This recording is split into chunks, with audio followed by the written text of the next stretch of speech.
Okay दोस्तों, तो अब हम लोग देखने वाले हैं पैकिंग। ठीक है, पैकिंग में सबसे पहले we are talking about the metallic solids. Why the reason behind metallic solid के बारे में बात करने की। जो हमारा मेटालिक सॉलिड है उसके अंदर केवल एक ही टाइप के स्पीसीज होते हैं and that is the basically metal kernels. ठीक है, जो हमारा इलेक्ट्रॉन ओशियन है उसको अगर हम छोड़ दे, वो तो हमारा लैटाइस पॉइंट कहीं पर नहीं घेरता है, वो तो हम जानते हैं जो चारों तरफ रैंडमली गोल गोल घूमता रहता है। तो अदर देन दैट जो हमारा जो लैटाइस बनाने वाली चीजें हैं वो बेसिकली लैटाइस पॉइंट्स जो है वो एक ही टाइप के स्पीसीज यानी मेटल एटम्स से हमारा ऑक्यूपाई होता है। तो सबसे पहले हम बात करेंगे मेटालिक सॉलिड्स के बारे में and before we start any further हमें सबसे पहले कुछ डेफिनेशंस देखना पड़ेगा। That is the coordination number. ठीक है, अच्छा, what is the mean by coordination number? देखो, बहुत आसान शब्दों में अगर मैं बोलूं, जो एक बात ध्यान देना, जो हमारा अरेंजमेंट्स होता है वो देखने पे हमारा अलग अलग ओरिएंटेशंस लग सकते हैं, लेकिन सारे लैटाइस पॉइंट अगर हम अपना पॉइंट ऑफ व्यू को चेंज करें तो वो बेसिकली आइडेंटिकल होता है। तो बहुत सिंपल सी बात है, it is the number of nearest neighbours. ठीक है, समझ में? It is the number of nearest neighbours. यानी इन शॉर्ट, इफ जो हमारा एटम्स बोलो या बेसिस बोलो, basis are considered, if bases are considered as spheres, it is the number of spheres touching it. It is the number of spheres touching it. जितना spheres उसको touch करेगा उस चीज को हम बोलेंगे, ठीक है, उसका कोऑर्डिनेशन नंबर। राइट, समझ में आया? Right. So second nearest neighbour, जो हमारा सेकंड नियरेस्ट नेबर होता है, उस सेकंड नियरेस्ट नेबर को हम क्या बोलते हैं? Second coordination number. It is called the second coordination number and similarly the third nearest neighbour को हम बोलेंगे third coordination number, so on and so fourth. ठीक है, अच्छा, कोऑर्डिनेशन नंबर देखने के बाद और एक चीज हम देखेंगे, वो ये है contribution of a basis towards a unit cell. Contribution of a basis towards a unit cell. Next हम लोग ये देखने वाले हैं। ठीक है, अच्छा, सबसे पहला जो है इसके अंदर बेसिस इज एट कॉर्नर। ठीक है, right. For sake of simplicity simply think of a cube. ध्यान दो, मैं अगर इस घर का रूम को एक क्यूब मानूं तो घर का एक कोने को टोटल 8 रूम्स शेयर करेगा। ध्यान दो, कोई भी अगर मैं टॉप कॉर्नर ले लेता हूं तो ये वाला रूम, उसके बाजू वाला रूम, इसके इधर वाला रूम, कॉर्नर वाला रूम, इस फ्लोर में 4 और ऊपर के फ्लोर में 4, टोटल 8 जो है हमारा रूम्स के बीच में इक्वली डिस्ट्रीब्यूट जो है वो हमारा होने वाला है। तो बेसिस अगर हमारा कॉर्नर पे है तो सिंपल सी बात है, जो 8 unit cells share a corner, 8 unit cells share a corner. तो contribution towards the unit cell,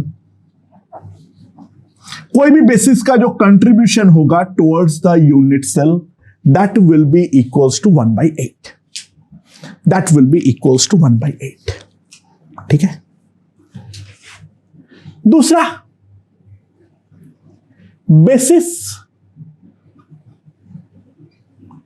at a face. अब मैं क्यूब का अगर कोई भी फेस कंसीडर करूं, मान लो इस रूम का मैं कोई भी दीवार को कंसीडर करूं, ये जो सामने लेफ्ट हैंड साइड में मेरा जो दीवार है, ये वाला रूम और उसका बाजू वाला रूम जो है, वो दोनों मिलके हमारा शेयर करने वाला है। तो ऑब्वियस सी बात है, 2 unit cells share a face, 2 unit cells share a face. तो हम बोलेंगे contribution towards unit cell, contribution towards a unit cell equals to 1/2। Contribution towards the unit cell equals to 1/2। Third, basis at body center,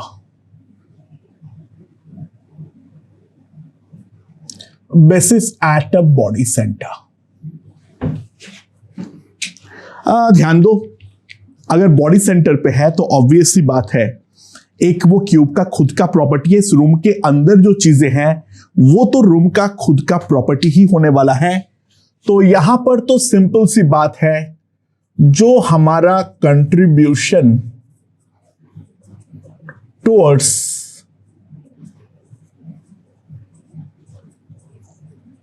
unit cell जो हमारा आएगा, that will be equals to 1। ठीक है। And next, ये rare scenario में बनेगा, ऐसे metallic में तो पॉसिबल नहीं है, लेकिन बाकी केसेस में पॉसिबल होंगे। अगर बेसिस हमारा एज हो, जो ये वाले एक रूम का कोई भी एक एज को कंसीडर करो, उसको टोटल जो है वो 4 रूम शेयर करेगा। यानी ये वाला जो मेरा लेफ्ट हैंड साइड में जो एज मुझे दिख रहा है, वो ये वाला, ये सामने वाला और उसके ये वाला रूम, ठीक है, सामने वाला रूम, इसके पीछे वाला रूम और जो कॉर्नर वाला रूम, 4 रूम हमारा शेयर करेगा। तो सिंपल सी बात है, जो 4 unit cells share an edge, तो हम सिंपली एक चीज बोल सकते हैं, जो हमारा contribution towards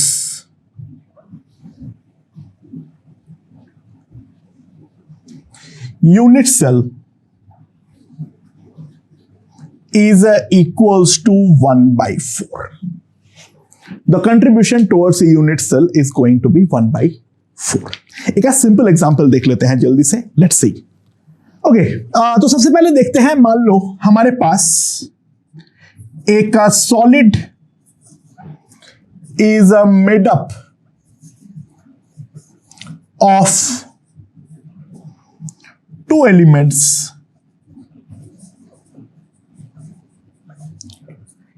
X and Y. A solid is made up of 2 elements, X and Y. ठीक है। स्ट्रक्चर जो है वो हमारा एक क्यूबिक है। X occupies all corners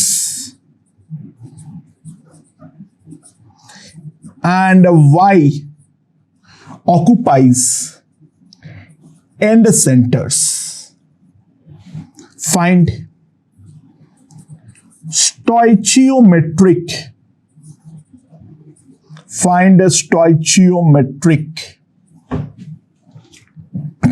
formula of this solid.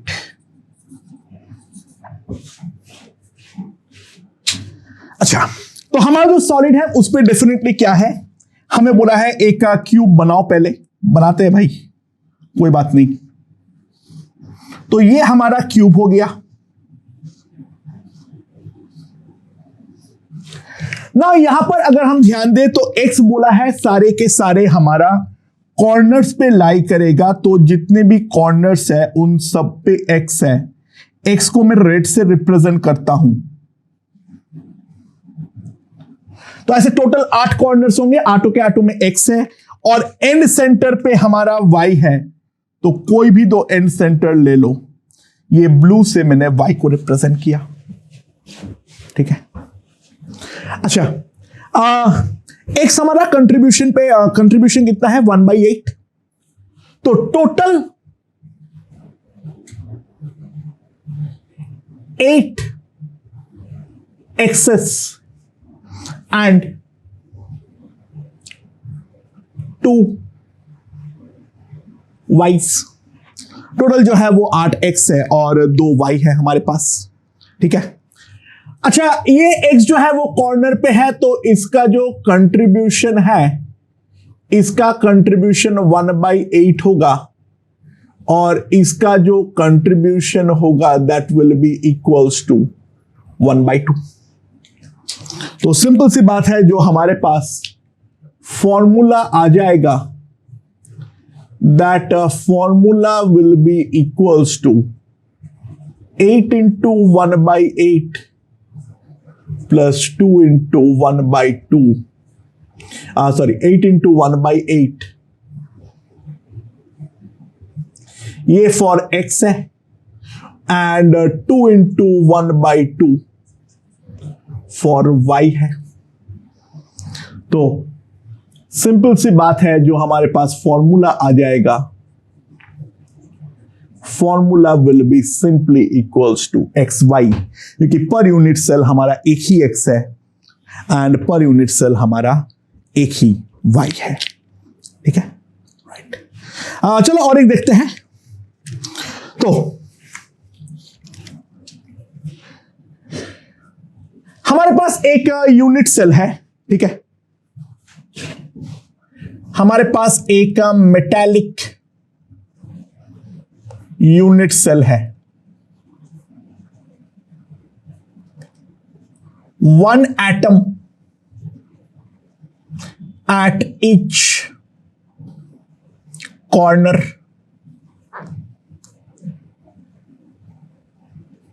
ठीक है, 1 atom at each corner and 2 atoms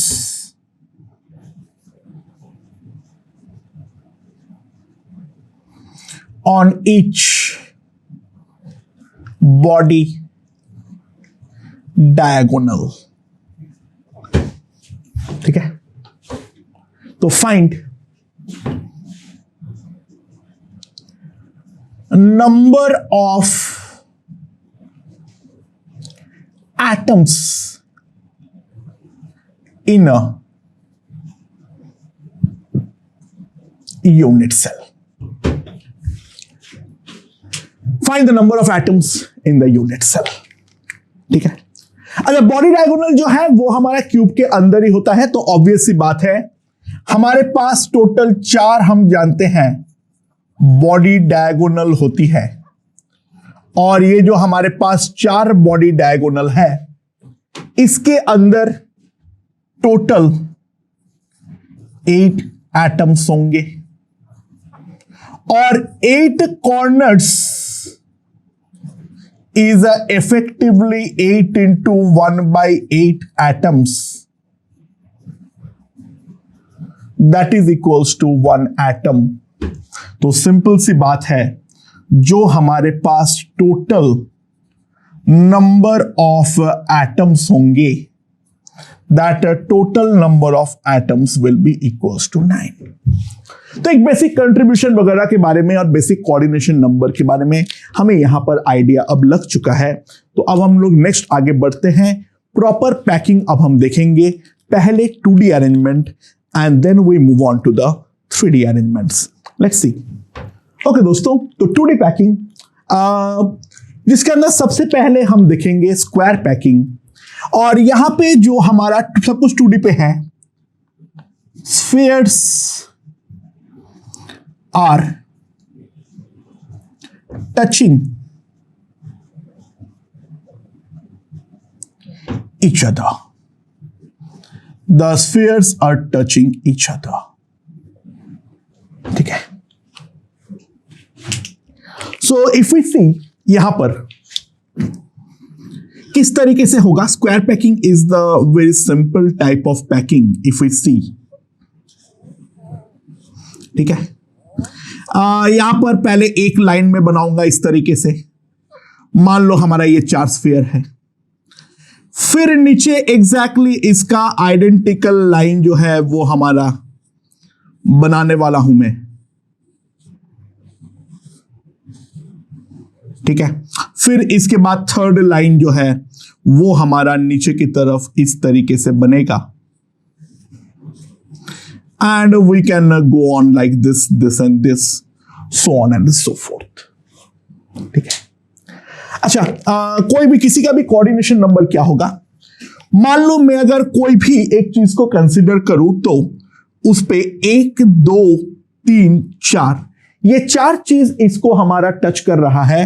तो यहां पर किसी भी एक चीज का जो हमारा कोऑर्डिनेशन नंबर होगा, that coordination number is equals to 4।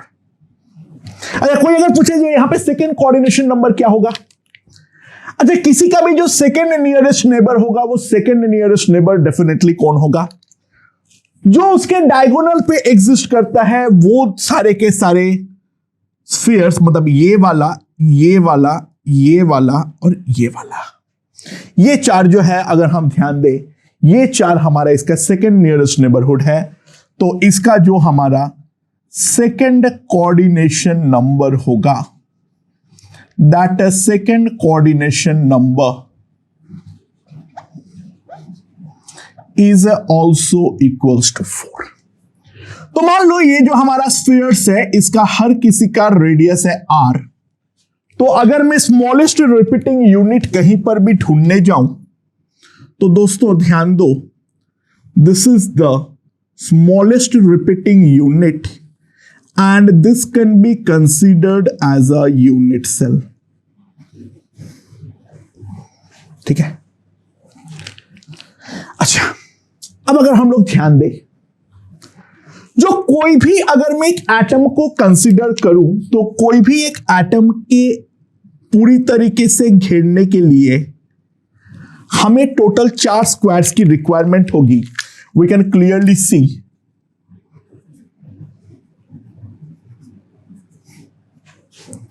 We can clearly see like this. ठीक है। So each sphere gives a contribution of 1/4 towards a unit cell. Each sphere gives a contribution of 1/4 towards a unit cell. Total एक unit cell के अंदर मैं देख सकता हूं ऐसे 4 एटम्स है जो हमारा लाई करेगा। तो सिंपल सी बात है, number of atoms in a unit cell that is equals to 4 into 1/4 that is equals to 1। ठीक है। अच्छा, बाय द वे ये वाला यूनिट सेल में जो है ये एंगल्स तो ऑब्वियस सी बात है 90 डिग्री है, और यहां पर हम देख सकते हैं ये वाला साइड लेंथ को अगर मैं a बोलता हूं, ये वाला साइड लेंथ को जो हम अगर मैं ए बोलता हूं तो it is quite evident that a is equals to 2r। ठीक है, ठीक है। अब हम लोग एक चीज डिफाइन करेंगे, that is the areal packing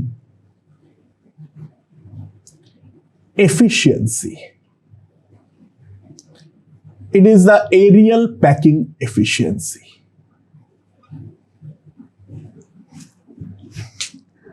अच्छा, अगर हम इस चीज पे गौर से ध्यान दें, कोई भी यूनिट सेल के अंदर ये जो पोर्शंस है, ये सारे पोर्शंस हमारे ऑक्युपाइड है।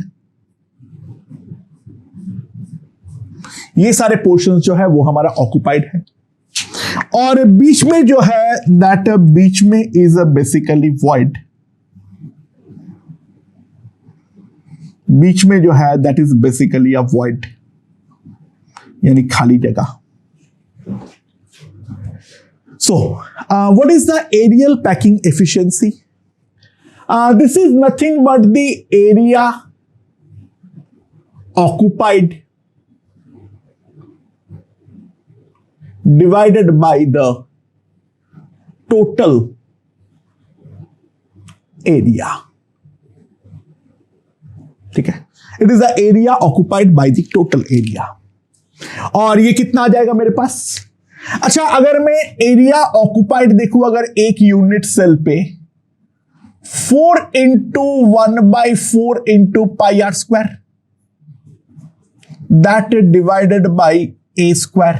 अच्छा, एफिशिएंसी को नॉर्मली हम परसेंटेज में रिप्रेजेंट करते हैं। क्वेश्चन में देख लेना एफिशिएंसी बोला है या परसेंटेज बोला है। अगर पैकिंग फ्रैक्शन बोला है, अगर पैकिंग फ्रैक्शन बोला है तो इंटू 100 मत करना, अदरवाइज इंटू 100 जो है वो करके आंसर देना। तो इंटू 100% अगर मैं कर दूं, so this is gone and A is nothing but 2r, so this is gone. So I have a pi by 4 into 100%, and if we approximate it, we get लगभग 78%। तो जो हमारा पैकिंग एफिशिएंसी होगा इसमें, that is approximately 78%। यहां पे मैं aerial packing efficiency define कर रहा हूं।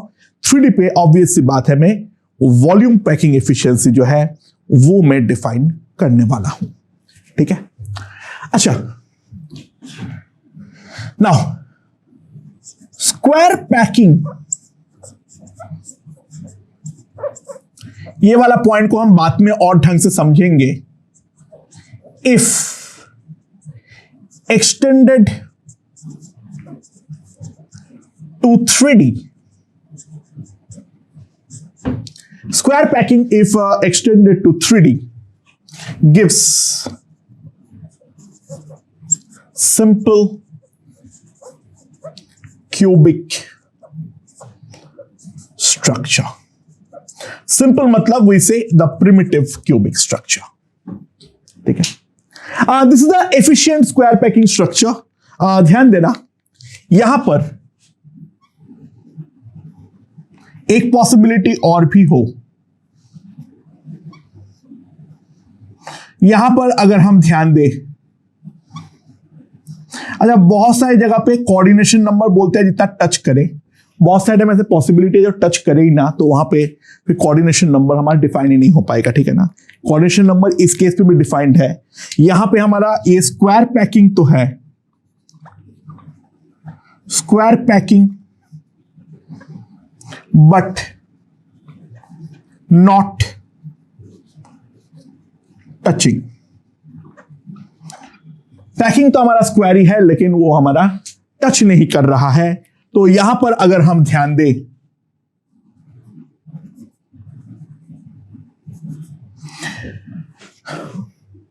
रेडियस अगर हमारा r है तो a जो है that is simply greater than 2r, और जो हमारा पैकिंग एफिशिएंसी होगी that will be less than definitely 78%। Sir आप ये क्यों करा रहे हो? यहां पे इतना भी राइट नाउ समझ में नहीं आएगा, 2D में इसका कोई खास इंपॉर्टेंस नहीं है, बट एक बात ध्यान देना, this type of packing, this type of packing when extended to 3D gives BCC, body centered cubic structure. ठीक है, try to visualize this, you can clearly visualize it, otherwise there is no need right now. ठीक है, we can simply do it afterwards. ठीक है, अच्छा, now square packing के बाद जो हम नेक्स्ट देखने वाले हैं that is the hexagonal packing. Square packing के बाद जो हम नेक्स्ट देखने वाले हैं that is called the hexagonal packing. अच्छा, what is mean by hexagonal packing? Hexagonal packing में क्या होने वाला है? यहां पर जो हमारे स्फीयर्स है, पहला लाइन तो एग्जैक्टली वैसा ही बनने वाला है, कोई डिफरेंस नहीं आएगा। First layer is as it is, क्योंकि अभी तक तो हमारा कोई रेफरेंस जो है वही हमारा क्रिएटेड नहीं हुआ है, तो मैंने ये फर्स्ट लेयर जो है वो बना लिया। अब अगर मैं सेकेंड लेयर बनाने जाऊंगा तो सेकेंड लेयर अब इन दोनों के बीच में डाला जाएगा। सेकेंड लेयर इन दोनों के बीच में डाला जाएगा। फिर यहां पे जो है मेरा थर्ड लेयर बनने वाला है लाइक दिस, एंड फिर अगला फोर्थ लेयर बनेगा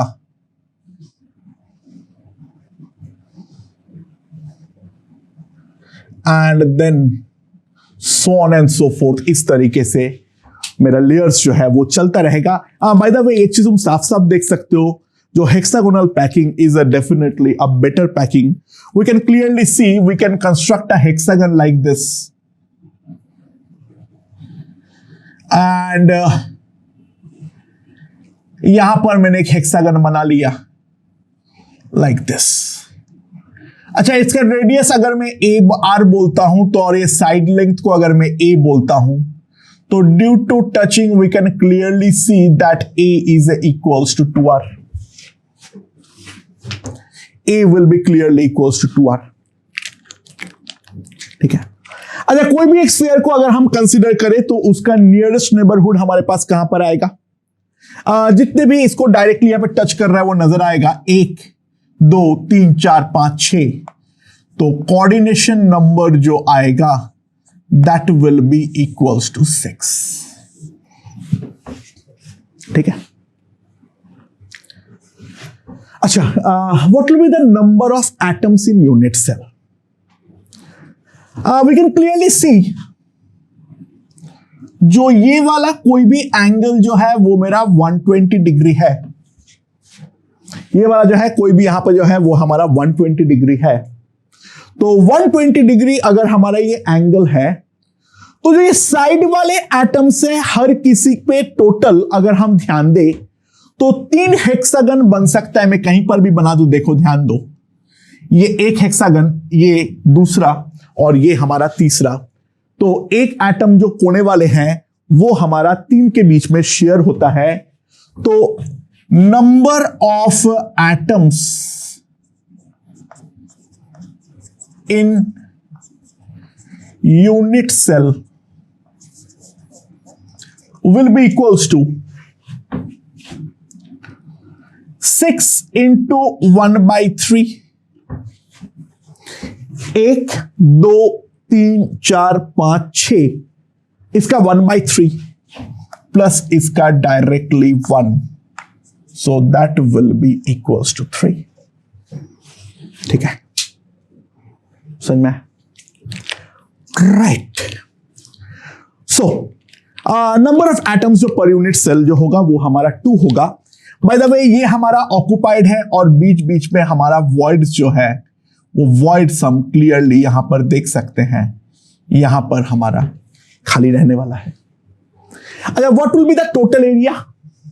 अच्छा, हेक्सागन के बारे में एक चीज हम क्लियरली जानते हैं, जो हेक्सागन जो है वो हमारा 6 इक्विलैटरल ट्रायंगल पे डिवाइड होता है। ट्रायंगल का हर किसी का जो हमारा साइड लेंथ है दैट इज इक्वल्स टू 3, ठीक है। सो सॉरी 3 बोला ए, तो टोटल एरिया जो आएगा that will be equals to √3/4 a square into 6, that is the total area, ठीक है। So a is equals to 2r, तो √3, 6 √3 into r square, ठीक है। अच्छा, ऑक्युपाइड एरिया कितना है? ऑक्युपाइड एरिया के बारे में अगर मैं देखता हूं तो occupied area will be simply equals to 3 into pi r square. It will be 3 into pi r square. That is the occupied area. क्योंकि एक का एरिया जो होता है वो होता है pi r square, और हमने देख चुके हैं जो total number of atoms present in the unit cell है दैट इज इक्वल्स टू 3। तो सिंपल सी बात है, जो हमारा इस केस पर पैकिंग एफिशिएंसी होगा, that packing efficiency will be equals to 3 pi r square but by 6 √3 r square into 100%। r square gone, तो ये मेरे पास आ गया 2 √3। ये अगर मैं ध्यान दूं तो लगभग हमारे पास 91% जो है वो हमारा आने वाला है। तो hexagonal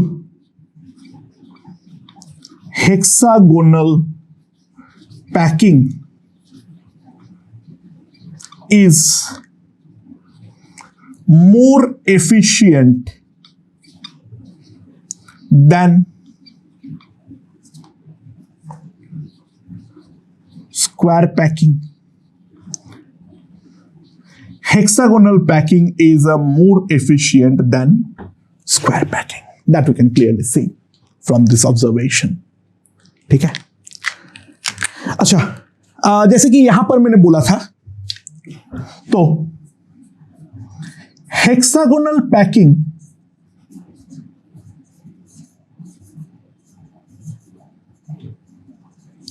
when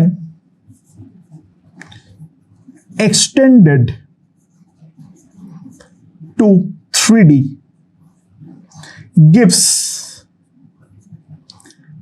HCP or CCP structure। Again HCP को हम बोलते हैं हेक्सागोनल क्लोज पैकिंग, CCP को हम बोलते हैं क्यूबिक क्लोज पैकिंग। दोनों स्ट्रक्चर्स क्या होता है वो हम 3D में देखेंगे, बट इसको भी हम बाद में तब देखेंगे। बस मैं एक बार के लिए लिख दे रहा हूं, हेक्सागोनल पैकिंग को अगर मैं 3D पे एक्सटेंड करता हूं तो दैट गिव्स HCP और CCP स्ट्रक्चर। और ये कौन सा स्ट्रक्चर देगा? That depends on stacking. जो हमारा स्टैकिंग है वो हमारा उस चीज के ऊपर डिपेंड करेगा, ठीक है, राइट। सो 2D में जितने टाइप ऑफ पैकिंग्स पॉसिबल था वो मैं कर डाला हूं।